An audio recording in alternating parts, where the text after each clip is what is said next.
Welcome to Conservation Sportsman News. I'm Kevin Osland, your host. The Minnesota DNR has confirmed the first case of chronic wasting disease in a wild Minnesota deer. This was an infected doe shot by an archer last November near the town of Pine Island in southeastern Minnesota, just north of Rochester. The DNR has already taken steps to determine if the disease has spread by initiating a special harvest in the area to create a test sample of 900 deer within a 10-mile area of where the initial case was found. This harvest is already underway and is being conducted with cooperating landowners in the area. It is estimated a total population of about 7,000 deer are within the test region. From these tests, the DNR will determine what further measures may need to be taken to protect Minnesota's deer herd. The DNR Commissioner's Office recently announced that new people have been hired for key positions within the DNR. These include Dennis Frederickson, who will serve as Regional DNR Director for the Southern Office located in New Ulm. Mr. Frederickson had been a former state senator from this area for the past 30 years and retired in 2010. Another addition to the DNR is Chris Niskanen in the role of Communications Director. For the past 17 years, Mr. Niskanen was outdoors writer for the Pioneer Press. He is an active hunter and fisherman who recently authored a book on Minnesota's park system. Last but not least is the addition of former State Senator Bob Lessard to the DNR staff in the role of Special Assistant to the Commissioner for Community Outreach. Mr. Lessard served 26 years as a Minnesota State Senator and authored many bills related to fishing and hunting. In his role of community outreach, he will travel the state and seek input from hunters, anglers, and conservation groups on how the DNR can better serve the public. He will be reporting his findings directly to Commissioner Landwehr. Surveys are being tabulated by the DNR from hunters who participated in Minnesota's first sandhill crane hunt last fall. Approximately 2,000 hunters received permits to hunt cranes, and initial survey results indicate about 750 cranes actually were harvested. There had been some controversy over this season since some conservation groups said public notice on the merits of a crane hunt had not been adequately publicized for comment by Minnesotans. All indications are full speed ahead for Minnesota's first ever walk-in access program for hunters. The Federal Services Administration has indicated that $2.7 million over the next 3 years should be heading towards Minnesota's effort for increasing public access to hunt on private land. This program is based on voluntary participation by landowners in exchange for leasing arrangements with the state. Minnesota now joins 26 other states that have walk-in access programs. Minnesota is one of 17 states that received walk-in funds from the 2008 Farm Bill under the Open Fields Initiative. Sign-ups will begin over this upcoming summer, and open hunting on these lands begin in September.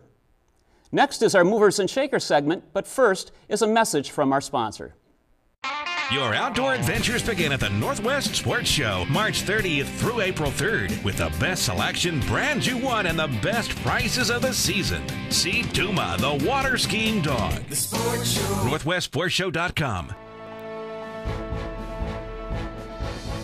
This is our section called Movers and Shakers, where we discuss with Minnesotans who are taking active roles in making Minnesota a better place to hunt and fish. And in this segment, I have two guests. To my right is Ron Schara, a columnist and TV producer. And to my far right would be Mark Johnson, Executive Director of the Minnesota Deer Hunters Association. Welcome, gentlemen. Thank you. A new group has formed last fall called Hunting Works for Minnesota. Ron, you're chairman, and also you're a chairman, Mark, of this group. Please explain why you became involved with this group and what the purpose of Hunting Works for Minnesota is. Well, I became involved because, being a longtime hunter, I'm very aware of how hunters have always talked about their conservation record, how they contribute to wildlife habitat and all kinds of things. But what hasn't been talked about much is how hunting and hunters contribute to the economy. And that's what this is all about, is to at least bring to the public's knowledge that when we're deer hunting, pheasant hunting, duck hunting, grouse hunting, whatever it is, we're staying in motels, we're buying gasoline, we're going into restaurants, etc., and that hunting does have an economic impact on Minnesota. Okay, so the focus is on the economics of it, and then you're bringing that to the public awareness. Whose awareness are you really bringing this to? Well, we're bringing it to the public, but also part of the Hunting Works for Minnesota program is soliciting businesses who agree with you, who understand when their motels are full, or their restaurants, or their gasoline stations, or whatever, that they recognize that some of their clients, some of their customers are hunters. And so they're merely getting on board and saying, yes, hunting works for Minnesota and we can prove it. And then all pooling your resources together, get the word out. Mark, please share with us a little bit about your organization, the Minnesota Deer Hunters Association, and why you decided to get involved in hunting works for Minnesota. Sure. Minnesota Deer Hunters Association is an old organization in Minnesota. We were actually formed back in the 70s and founded by originally made into a 501c3 nonprofit in 1980. We have 67 chapters across the state, and MDHA is an organization that works for tomorrow's wildlife and hunters today through education, habitat, hunting, and legislation. Hunting Works for Minnesota fit in perfectly with us because we're really in the ballgame of providing hunters, or recruiting and retaining hunters, making sure that we have the wildlife for them to pursue, and making sure that we also have the places for them to pursue them. So that three-legged stool, and those three legs really create that economy that Ron was talking about. The economy that kicks into Minnesota, what is it, nearly $700 million a year, and actually deer hunters are a huge portion of that. Now also, as we go more into the economics of hunting, I think there's an interesting graphic that will pop up shortly here, but Minnesota annually has about 597,000 hunters. And I was amazed, absolutely amazed, that the average hunter puts $783 into the economy, counting their gear, their hunting, their licenses. It is absolutely amazing. What do you think from a deer hunter's perspective? Is that conservative? Yeah, unfortunately for deer hunters, that's conservative. It is. They estimate that deer hunters actually spend $1,000 or more average each year. And I really doubted that for a long time until I started keeping track of my own expenses. I hope my wife isn't watching this. But it really comes in, and that's, like Ron said, your motels, your gas, your license. But what about the gun you buy and the clothes you buy and all the other things that go along with it? Doesn't take long before it adds up. Right. Now, one thing that I've noticed too, until deer hunting starts, towns are desolate. But once the opening season starts, tell us the impact on the local communities and the local businesses. There is arguably no other time of the year other than Christmas that brings as many families together as deer hunting. And that's really what it is. You have an exodus from the metro area with people going back outstate to their homes, to their cabins, to their friends' places where they can hunt, to their hunting camps, so to speak. And every one of those people is spending not just hundreds of dollars, but many hundreds of dollars to go and enjoy this family pastime, this tradition. And the dollars, again, brought to the local community. Another figure here that we're going to have a graphic shortly. Hunting provides 14,400 jobs, $365 million in wages, and $63 million in extra taxes collected over the course of a year. The figures are just amazing. They boggle me. Well, they boggle me too. They're also, I think for any kind of layperson, including myself, they're really hard to grasp. What I like to look at more closely is like the motel operator that I talked to, who said, you know what, the only time my motel is full, the only time I put up a no vacancy sign is during the pheasant opener, and you go that way. The other part of it is hunting is just simply important to a lot of Minnesotans for the quality of their life. It's what they do. Some people golf, some people hunt. And that's wonderful. But as you know, there are some people who would say, we don't need hunting anymore. And this is just another argument saying, what do you mean we don't? We need that economy going. Now, the U.S. Fish and Wildlife Survey, U.S. Fish and Wildlife Service produces a survey periodically, and where they do an economic analysis. And in Minnesota, the last survey they conducted, the U.S. Fish and Wildlife Service said that $494 million each year, and that's on the conservative side, comes to Minnesota's economy. We're talking nearly $500 million. $500 million. For someone to get involved in Hunting Works for Minnesota, how do they learn more? How does a retailer, how does an individual, a business, or whatever, how would they go about hearing from you or wanting to get involved? One of the first things is going to the website that you've got up, the Hunting Works for Minnesota, or huntingworksformn.com. And that you can find all kinds of really good information there. I'm sure that otherwise, if you'd like to get a hold of Ron or myself at Minnesota Deer Hunter Association, we can definitely help to shift you to that information. The other part of it is this costs a business nothing to get involved with this. It merely is asking a business to recognize the fact that that a lot of their customers are hunters, that they come into the store or the motel or the restaurant because they are hunting, and they can sign up free. It's sort of a public gesture saying, yes, we recognize the value, economic value of hunting in Minnesota. And then my last question is this. When the legislators seem to ignore these economic data and they come up with legislation, for now there's new legislation out where they actually want to ban wildlife management areas, new acquisitions. What do you think Hunting Works for Minnesota could maybe do in response to that from the economic side or whatever with our legislature? I don't know if it's so much what Hunting Works for Minnesota can do, although it's definitely on the radar screen for all of the constituents and all the members. But it's what the individual members can do. You know, when you look at the economic impact of hunting in Minnesota, we need those places to hunt. That's part of that three-legged stool. Or we don't have a viable industry, and this is an industry in Minnesota's economy. Well, hopefully with this group we can stress the economic impact and we can offset these kind of knee-jerk reactions of the legislature to throw out the baby with the bathwater sort of approach to legislation. So thank you so much, gentlemen. There again, if you would like to see more about Hunting Works for Minnesota, go to our website, huntingworksformn.com. Thank you. Minnesota Outdoor Heritage Alliance is proud to be a sponsor of Conservation Sportsman News. Our mission is to protect and guarantee the right to pursue the time-honored traditions of hunting and fishing and related activities for every Minnesota citizen in perpetuity through legislative action, public awareness, and education. MOHA is proud to have successfully promoted and passed 2 constitutional amendments, the Right to Hunt and Fish and also the Clean Water, Land, and Legacy Amendment that guarantees funding over the next 25 years for our fish, game, wildlife, and habitat resources.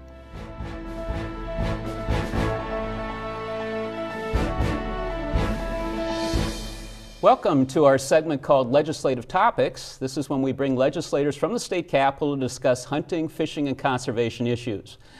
Today I have 2 gentlemen from the Capitol to come over, and this is Senator Bill Ingebrigtsen, and he's chair of the Senate Environment and Natural Resources Committee. And then we also have Representative Denny McNamara, his chair of the Environment and Natural Resources Committee in the House. So welcome, gentlemen, and we appreciate you sharing your ideas with us today. Thanks for having us. Great to be here. First of all, Senator Ingebrigtsen, where are you from, and how long have you served in the legislature, and what are your hobbies, your outdoor hobbies? Well, I represent District 11, which is the west central Minnesota counties of Todd, Douglas, Grant, and Stevens County. And in my previous life, I was a 35-year veteran in law enforcement locally there in Douglas County. The last 16 years as sheriff. And so that's what I come with. I come with that kind of a background. Of course, I come from a background of hunting and fishing heritage in my family, and so I've been on the Environmental Natural Resource Committee for the past 4 years, and now, of course, I'm chairing that committee. So. And I'm also sitting on the Lessard Sam's Outdoor Heritage Council, which we're going to be talking about today, so I can bring a little insight to that. Well, thank you. And Representative McNamara, what's your background, where are you from, and your hobbies? Well, Kevin, I live in Hastings, which is southeast of the metropolitan area, just about 20 miles from the Capitol. Grew up there in Hastings. I spent a career in landscape contracting, tree business, and I've always had an interest in the outdoors, real active hunting, fishing, camping, all the outdoor things. Our family's real active in that. I'm serving my 5th term in the legislature, so it's my 9th year, first time chairing a committee, so I'm excited with Senator Ingebrigtsen to be doing the environment, natural resources arena, and really look forward to doing what's right on behalf of sportsmen and women in the great state of Minnesota. Oh, thank you. Now, Senator Ingebrigtsen, you had mentioned earlier that you serve on the Lessard Sam's Outdoor Heritage Committee, or Council. And would you share how many years you've been on that? And then what's your feeling about how that council has worked, since it's a mix of legislators and citizens? We're bringing forth this year our third appropriation. We do a yearly appropriation in the Lessard Sam's. That was a committee that was put together by with bipartisan effort between the former chair and myself last year, or excuse me, already 3 years ago, 4 years ago.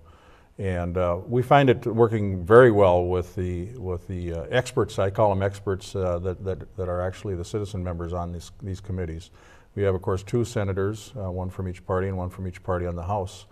And we've kind of taken the role as an advisor, if you will. We've let the citizens so far be the chair, vice chair, and we just felt it was best to be open and transparent by having the citizens participate a whole bunch in that committee, and it's worked out very well, I think. And our first year, when we brought the bill forward on the Senate floor, it actually left the Senate floor 67-0 and went to the House. And there was a a couple tweaks here and there on the bill over there, but it was very well received over there. And I think the past 2 years has been very good too. So.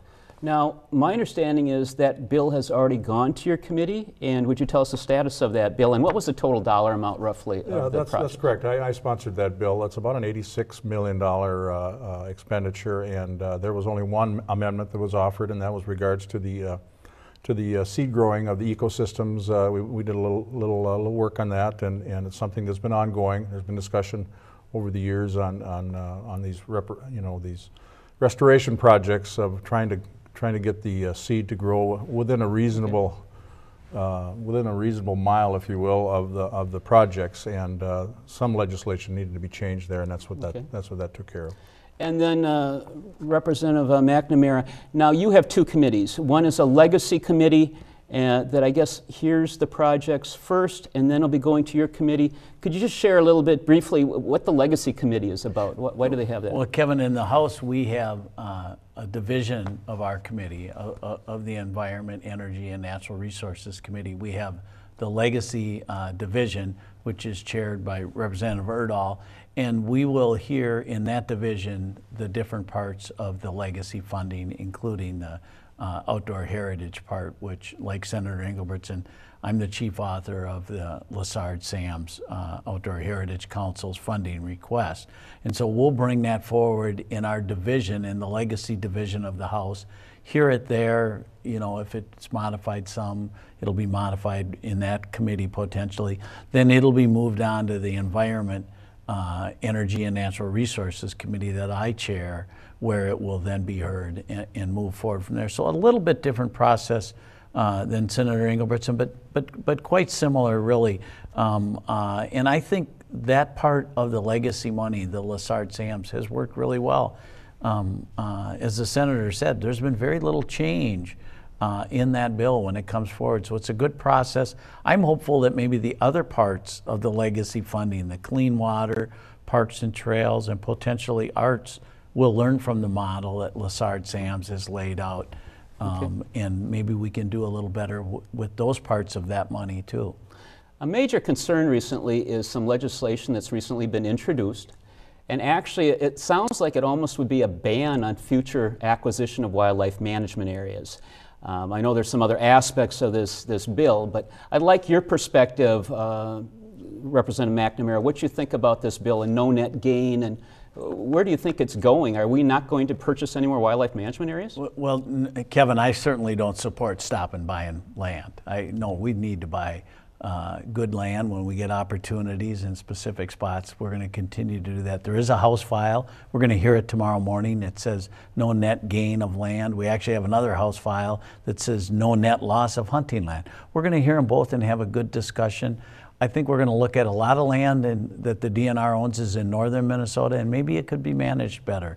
But I've been a strong proponent of the state buying land in the right spots, and I hope we continue to do that. And Senator Engelbertson, do you agree that we need a balance, or is it all or nothing? I think we need a balance, and I think where the big concern comes in is managing the properties that the DNR has. And but we got to be careful. We got to be careful for willing land sellers, willing land that folks that want to let their land go. And we strategically buy these properties when we do acquisition is in corridors that are actually running with WMAs and making sure that we have corridors and not just hodgepodge acquisitions. But there is a concern out there, and I think Representative McNamara is right. We should hear the bill, air it out good, and before we move forward. Well, thank you so much for joining us today. Our next segment will be on agency partners, but for now, let's hear a message from our sponsor.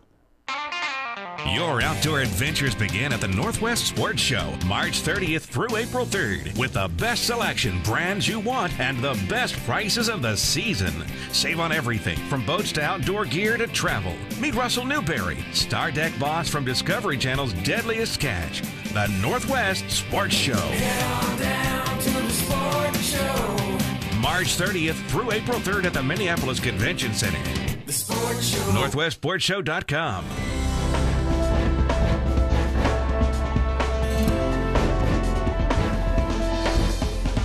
This is our agency partners section of the program, and I'm pleased to introduce two of our agency employees here at the state level, and this is Bill Penning with the Minnesota DNR Farmland Wildlife Division, and then we also have Kevin Lyons with the Board of Water and Soil Resources, affectionately known as Bowser, so I'll refer to Bowser throughout this segment. First of all, Bill, sportsmen are delighted we now have a walk-in access program, and waiting for many years. We were kind of looking longingly to South Dakota, North Dakota, Nebraska, other states that have had it. Why don't you share a little bit about what this walk-in access program is about, why it came about now? Well, a walk-in program is where the state, in this case, buys access rights to private land so that hunters have an opportunity to go hunt on that private land. The advantage for hunters is that they don't have to chase the landowner down in order to get permission, so it makes it a little bit easier to find some additional land to hunt on. The advantage for landowners is that they get paid for the access and they don't have people knocking on their door all the time. Walk-in access is something that we've been discussing in Minnesota for 20-25 years. It's very popular and successful in both of the Dakotas and many other states, and it's been kind of off and on again in Minnesota. But as one of the provisions of the 2008 federal farm bill, there was a program in there called voluntary public access. There was $50 million that was available in that program to fund states for walk-in access programs. The DNR applied for a grant and we were successful to get enough money for 3 years to start a pilot program to test how this would work in Minnesota. Now, what is the role of the DNR versus the Board of Water and Soil Resources? The DNR is the overall grant administrator for this, and we're also going to handle sort of the public interface with it. We're going to be responsible for dealing with hunters, doing some of the outreach, putting together maps and other resources to help out hunters. Bowser is going to do the landowner portion of it. They're going to administer the individual landowner agreements, work with the soil and water conservation districts to do the implementation. So it's a good partnership. We can share it back and forth. So really the big instigator of this was that the Farm Bill money came up, it was available to apply for. You applied for it, and we've gotten a significant sum of money. What was the dollar amount again? $2.7 million. And that is over how many years? That's for 3 years. 3 years, yep. Okay. And that, which is the life of the program. Okay. The money expires after 3 years. Now, where will these acres be? In what part of the state? How many counties? Whatever. We're looking at 21 counties in the southwestern corner of the state. We think that there's a lot of opportunity there for private land that already has habitat on it. We're targeting land that's already enrolled into a conservation program such as CRP or WRP RIM programs that pay landowners to create and preserve habitat, but they don't necessarily allow public access, and so now we're trying to add an incentive to allow the public access component of it in those counties. And there again, the map behind us basically describes those areas in green along the Minnesota River Valley. Well, actually, that's southwestern corner of Minnesota, along the Minnesota River, a little bit up to some of those counties. What is the implementation schedule as far as number of acres per year, say for 2012, 13, 14? We're looking at having 10,000 acres on the ground for this fall's hunting season. That would be, so that's fall of 2011. For 2012, we're looking at a total of 25,000 acres on the ground, and then the following and final year, a total of 50,000 acres on the ground. And then they will expire at the end of, what, 2013? Or do they go into 14 an extra year, or how does that work? Well, they'll actually follow through until the end of the contract period, which would be the end of the turkey season. So the 2,013 acres would go into towards the end of May of 14. Okay. When again will the lands be available for use? What month, or what's kind of the target dates for their where you can access those? Yeah, what we're looking at allowing is hunting for all species whenever hunting is open. So essentially they will become available for hunter access starting on September 1st, which is the opening of the small game season, and then running through February 28th, which is the close of the small game season. That also encompasses the pheasant season, the waterfowl season, deer season, all of that. They would then open again with the beginning of the turkey season in April, and then go through the end of the turkey season in May. Okay, now if we could move over to Bowser. What's Bowser's role in this? What are you going to be doing, and how are you going to do it? Sure. Well, Bowser's role is we're going to be working with our landowners through our local soil and water conservation districts to market the program to landowners that have eligible lands to enroll. And so we have what we call our Farm Bill Assistance Partnership that we established back in 2002 to accelerate the conservation provisions in the federal farm bill. So this is a perfect opportunity for us to continue that with a walk-on, walk-in program that's going to be new to Minnesota. So it's additional acres that are going to be available for our hunters and sports people to recreate on. So we think it's a great complement to many of our existing conservation programs, particularly our Rim Reserve, our CREP acres. Those are perpetual conservation easements that we've taken in the past that are there permanently, but now we can add an additive walk-in program on top of that. For those landowners, it's a voluntary program, of course, but for those landowners seeking additional revenue, here's a way to provide some additional revenue to themselves, as well as providing that important recreational opportunity. So the 21 counties we'll be focusing in. We have a lot of acres already established in those areas, so we'll be easy marketing from the standpoint we know who's already enrolled in our program, so we'll be, direct mail type approach to those folks, along with news articles and local papers and radio that will get the news out to landowners, because it is a new program, and so we want to make sure that landowners are aware of it and that there is going to be some added financial incentive for them. So it sounds like a partnership with the DNR and Bowser to have a program available for the public, and we'll be enjoying these lands this coming fall. Absolutely. Well, thank you so much for joining us on the Agency Partners, and we wish you well in the program. We're looking forward to our hunting lands. Thank you. And now here's Habitat and Conservation calendar coming up with our different conservation groups.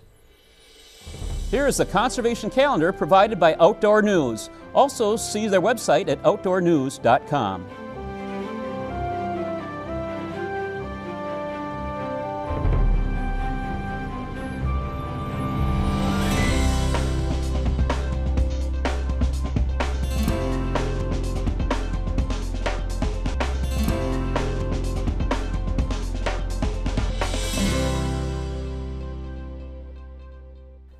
Thank you for joining us today. And now it's up to you. By going to our website, www.conservationsportsman.org, you can let your legislators know how you feel about the issues we've discussed today. And also you'll be updated on the latest breaking news dealing with conservation and sportsman issues.